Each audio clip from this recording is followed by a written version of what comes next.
Welcome back बच्चों। आज आपका लेसन 2 रहेगा मानव निर्मित वस्तुएं। ठीक, मानव निर्मित वस्तुएं। इसमें आप क्या क्या पढ़ोगे? इसमें आप पढ़ोगे मानव ने जो वस्तुओं का निर्माण किया, जिन वस्तुओं का निर्माण किया उनके बारे में आप पढ़ोगे। बच्चों, क्या कभी आपने सोचा है कि जो कपड़े आप पहनकर स्कूल जाते हो उसे किसने बनाया है? हाँ, कपड़ा जो होता है वो बड़ी बड़ी कपड़ा मिलों में मशीनों के द्वारा मनुष्यों ने बनाया है। आपके माता पिता इसे खरीद कर टेलर मास्टर से आपके लिए ड्रेस तैयार करा देते हैं। इसी प्रकार जूता, मोजा, बेल्ट, बस्ता आदि भी किसी न किसी कारखाने में हमारे लिए कुशल कारीगरों ने बनाए हुए हैं। बच्चों, कागज़ की लुगदी से कागज़ बनता है, रबड़ के पौधों से मुलायम रबड़ बनता है, ग्रेफाइट से पेंसिल, लोहे, लकड़ी और प्लास्टिक से पटरी आदि सभी सामान कच्चे माल द्वारा कारखानों में मनुष्यों के द्वारा तैयार किया जाता है। ये सभी क्या है? मानव निर्मित वस्तुएं हैं। गांव कस्बों में रहने वाले किसानों ने अपने कृषि कार्य के लिए हंसिया, खुरपी, फावड़ा, कुदाल आदि लोहार के यहाँ से बाजार से खरीद कर लाते हैं। इसे सब मनुष्य ही बनाते हैं। ये सभी मानव द्वारा निर्मित है। सभी प्रकार के बर्तन, सभी प्रकार की घड़ी, साइकिल, स्कूटर, कुर्सी, मेज, फर्नीचर आदि दैनिक जीवन में जितनी भी उपयोगी चीज़ें हैं सब कौन बनाता है? मनुष्य बनाता है। बच्चों, आपके चारों ओर दिखाई देने वाले जीव जंतु, पेड़ पौधे, मिट्टी, खनिज आदि सभी किसकी देन है? प्रकृति की देन है। ठीक, ये सब चीज़ें प्रकृति की देन है। लेकिन मकान है, गाड़ी है, साइकिल है, खिलौना है, साबुन है, कपड़ा है, उर्वरक है, ये सब क्या प्रकृति की देन है? नहीं, ये सब किसकी देन है? मानव की देन है। मानव निर्मित वस्तुएं हैं। तो बच्चों, मानव निर्मित वस्तुओं की उपयोगिता क्या है? प्रकृति ने हमें बहुत सारी चीज़ें दी हैं। प्रकृति से हमें अनेक संसाधन प्राप्त हैं, फिर भी मानव निर्मित वस्तुओं की आवश्यकताएं बढ़ती जा रही हैं। ऐसा क्यों है बताइए? आदिकाल में मनुष्य की आवश्यकताएं क्या थी? सीमित थी। ठीक, उनका जीवन जो है मात्र प्राकृतिक वस्तुओं पर, प्राकृतिक स्रोतों पर निर्भर था। सभ्यता का विकास, जनसंख्या वृद्धि और वैज्ञानिक बच्चों, मनुष्य का जीवन जो है वो किस पर निर्भर था? प्राकृतिक स्रोतों पर निर्भर था। तो सभ्यता का विकास, जनसंख्या वृद्धि और वैज्ञानिक प्रगति के कारण मनुष्य की आवश्यकताएं धीरे धीरे बढ़ती गईं। जिस प्रकार से जिसकी पूर्ति जो है वो प्राकृतिक संसाधनों द्वारा असंभव था, तो मनुष्य ने अपनी बुद्धि और कौशल से अनेक वस्तुओं का निर्माण करना प्रारंभ किया। तो इस प्रकार मानव निर्मित वस्तुओं का विकास होता गया। मनुष्य की प्रमुख आवश्यकताएं जैसे कि भोजन है, वस्त्र है, आवास है, इन सब की पूर्ति जो है वो किसके द्वारा होने लगी? मनुष्यों के द्वारा होने लगी। ठीक, क्या इन आवश्यकताओं की पूर्ति प्राकृतिक संसाधनों द्वारा संभव है? बताइए, संभव है? चलिए आइए मनुष्य की प्रमुख आवश्यकता यानी कि भोजन, वस्त्र, आवास के लिए उपयोगी जो मानव निर्मित वस्तुएं हैं उनकी चर्चा करते हैं। तो पहला क्या है? पहला है आपका वस्त्र। तो क्या आप बता सकते हैं बच्चों कि शरीर को ढकने के लिए और सुरक्षा के लिए कौन कौन सी वस्तुओं का उपयोग किया जाता है? हम सभी जानते हैं बच्चों को शरीर को ढकने के लिए कपड़ा उपयोग होता है। ठीक, हम पैंट, शर्ट, कुर्ता, साड़ी, सलवार, पैजामा, बनियान आदि का उपयोग करते हैं। सर्दी से बचने के लिए ऊनी कपड़े पहनते हैं, स्वेटर पहनते हैं, शॉल, कार्डिगन और कंबल, लोई आदि का प्रयोग करते हैं। क्या आप बता सकते हैं ये वस्त्र किस प्रकार तैयार किए जाते हैं? सूती वस्त्र जो होते हैं वो कपास के रेशों से बनते हैं। ऊनी वस्त्र जो है वो भेड़ के बाल से बनते हैं और जो संश्लेषित रेशों से तैयार किए जाते हैं। बच्चों, आजकल जो मनुष्य नायलॉन और टेरिलीन, पॉलिस्टर इन सब के धागों से बने हुए वस्त्रों का प्रयोग कर रहे हैं, अत्यधिक प्रयोग करते हैं, वो सब क्या है? क्या धागे, ये सब धागे क्या हैं? ये सब धागे संश्लेषित रेशों से तैयार किए जाते हैं। इन धागों से निर्मित वस्त्र अधिक आकर्षण दिखाई देता है और अधिक टिकाऊ होता है। चलिए, वस्त्र के बारे में आपने जान लिया, आप भवन निर्माण के बारे में भी जान लीजिए। बच्चों, आपने आसपास भवन बनते हुए देखा होगा, ज़रूर देखा होगा। क्या आप बता सकते हैं कि भवन निर्माण में किन किन पदार्थों का उपयोग किया जाता है? बच्चों भवन निर्माण में हमेशा क्या यूज़ करते हैं? ईंट, पत्थर, लोहे के गर्डर, सरिया, सीमेंट, मोरंग, बालू और मिट्टी का उपयोग किया जाता है। इनमें ईंट, सरिया, गर्डर, सीमेंट क्या है? ये मानव निर्मित वस्तुएं हैं। क्या है? मानव निर्मित वस्तुएं हैं। सीमेंट में दीवार की जुड़ाई, प्लास्टर स्लैब और फर्श आदि बनाने के पश्चात कुछ दिनों तक लगातार पानी का छिड़काव किया जाता है, जिससे उनकी मजबूती बढ़ जाती है। पानी का छिड़काव करने से क्या होता है? पानी का छिड़काव करने से सीमेंट में सुई के समान रवे बनते हैं। ये क्रिस्टल आपस में, यानी कि रवे या क्रिस्टल जिसको हम कहते हैं, ये क्रिस्टल आपस में गुंथ कर सीमेंट को कठोर बनाते हैं और मजबूत बना देते हैं। इस क्रिया को पूर्ण होने में लगभग 1 सप्ताह का समय लगता है। इस कारण मकान और इमारत को जब बनाते हैं तो इसके पश्चात लगभग 1 सप्ताह तक, यानी कि 1 वीक तक पानी का छिड़काव आवश्यक हो जाता है। यदि ऐसा ना किया जाए तो रासायनिक क्रिया पूरी न होने के कारण मकान कमज़ोर रह जाता है। पानी छिड़कने का एक अन्य लाभ यह भी होता है बच्चों की दीवार या फर्श की भीतरी सतह पहले सूखती है और भीतरी सतह जो है वो क्या होती है? भीतरी सतह पहले सूखती है और बाहरी सतह बाद में सूखती है। यदि ऐसा ना हो तो भीतरी सतह के सूखने से बनी जलवाष्प बाहर निकलने के प्रयास में पहले से सूख चुकी हुई बाहरी सतह में दरार उत्पन्न कर देगी। ठीक, चलिए घरेलू कार्य में किस तरीके से यूज़ होता है मानव निर्मित वस्तुओं का? जैसे आप स्नान करते हो, कपड़े धोते हो, दांतों की सफाई, भोजन पकाना, मकान की सफाई, सजावट, सिलाई बुनाई, ये सब क्या है? घरेलू कार्य हैं। तो इन घरेलू कार्यों में अनेक मानव निर्मित वस्तुओं का उपयोग किया जाता है। ठीक, जैसे कपड़े धोते हो तो उसके लिए आपको क्या चाहिए? साबुन चाहिए, डिटर्जेंट चाहिए, बाल्टी चाहिए, टब चाहिए, ये सब चीज़ें चाहिए, है ना।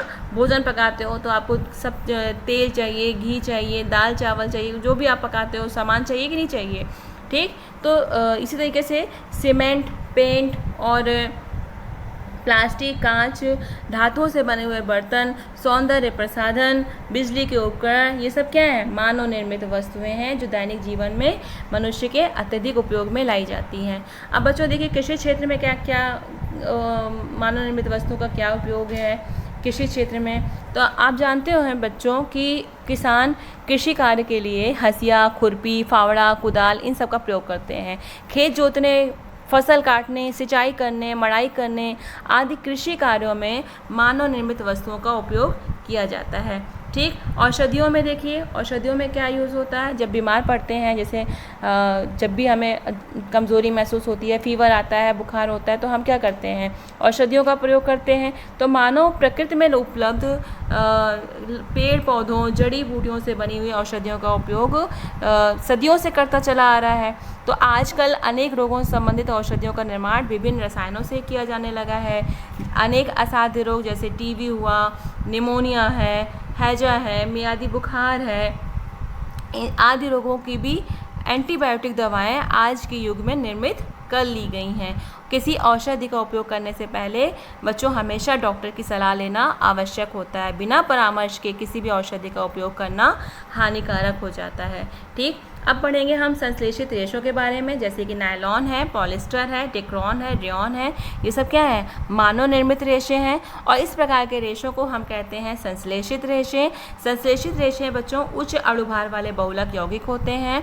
सूती, रेशमी, नायलॉन, पॉलिस्टर, टेरिलीन आदि जो हैं धागों से बने हुए वस्त्रों का अगर हम अवलोकन करें तो नायलॉन, पॉलिस्टर, टेरिलीन आदि से बने हुए वस्त्र सूती वस्त्रों की अपेक्षा क्या होते हैं? अधिक आकर्षक दिखाई देते हैं और अधिक आकर्षक दिखाई देते हैं। इन्हें बारी बारी से फाड़ने का प्रयास भी करेंगे तो सूती कपड़े को तो हाथ से हम फाड़ सकते हैं, लेकिन नायलॉन के कपड़े या फिर पॉलिस्टर कपड़े या टेरिलीन से बने हुए कपड़ों को हाथ से फाड़ना बहुत कठिन हो जाता है। इसका मतलब क्या हुआ कि ये कपड़े जो हैं अधिक मजबूत होते हैं और अधिक टिकाऊ होते हैं। इसी प्रकार इन वस्त्रों को अगर हम पानी में भिगो दें तो जैसे कि नायलॉन और पॉलिस्टर, टेरिलीन कपड़े जल्दी सूख जाएंगे, लेकिन कॉटन के कपड़े सूखने में देर लगेगी। ठीक है, कॉटन कपड़े देर से सूखते हैं। अब हम बात करेंगे किसकी? प्लास्टिक की।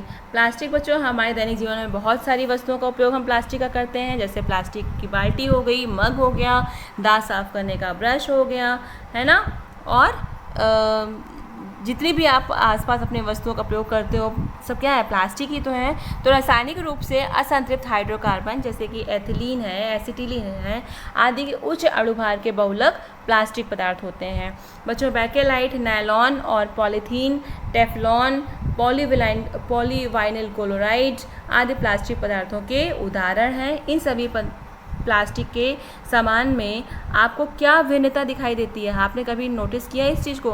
कुछ प्लास्टिक की वस्तुओं को गर्म करने पर वो तुरंत पिघल जाती है, लेकिन कुछ को गर्म करते रहो फिर भी उस पर कोई असर नहीं पड़ता है। जैसे प्लास्टिक की बाल्टी ऊष्मा पाने पर पिघलने लगती है, लेकिन वही कुकर का हैंडल आदि आसानी से नहीं पिघलते हैं। तो बच्चों, प्लास्टिक की कठोरता और एवं गलनांक के आधार पर इनको दो भागों में बांट दिया गया है। कौन कौन से दो भाग हैं? थर्मोप्लास्टिक और थर्मोसेटिंग प्लास्टिक। थर्मोप्लास्टिक जो होते हैं वो गर्म करने पर मुलायम हो जाते हैं और ठंडा करने पर कड़े हो जाते हैं। तो यह क्रिया बार बार दोहराई जा सकती है। इसी कारण थर्मोप्लास्टिक को पुनः चक्रण यानी कि रिसाइकलिंग करके इसका उपयोग किया जा सकता है। जैसे एग्जाम्पल के तौर पर देख लो, पॉलीथीन है, पॉलीवाइनिल क्लोराइड है यानी कि PVC है। ये सब क्या है? थर्मोप्लास्टिक है।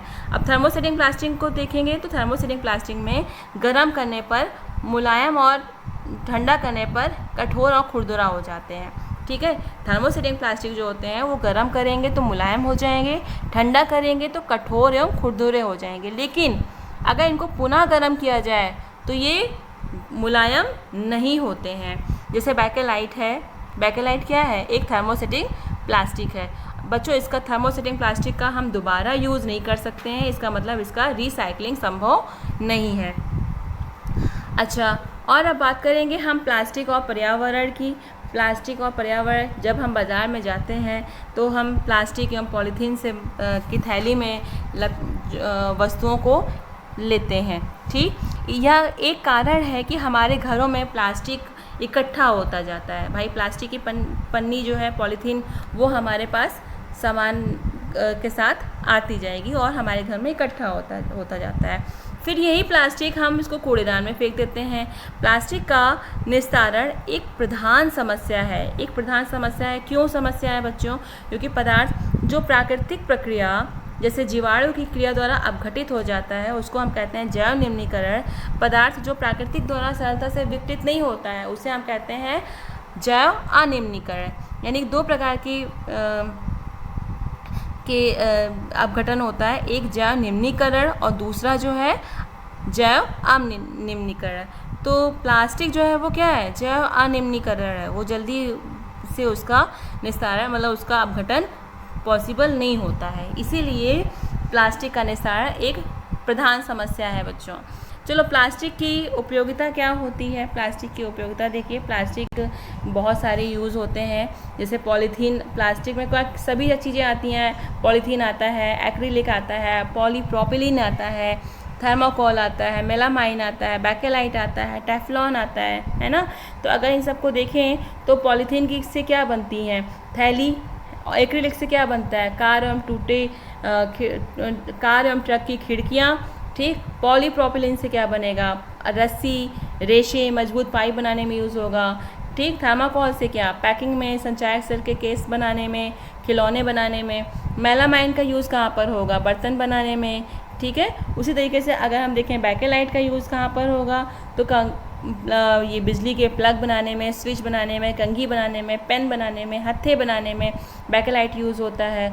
टेफ्लॉन जो है वो नॉन स्टिक बर्तन पर ऊष्मा प्रतिरोधी परत चढ़ाने में यूज़ होता है। ठीक, ये हो गया प्लास्टिक। अब आप पढ़ोगे कांच के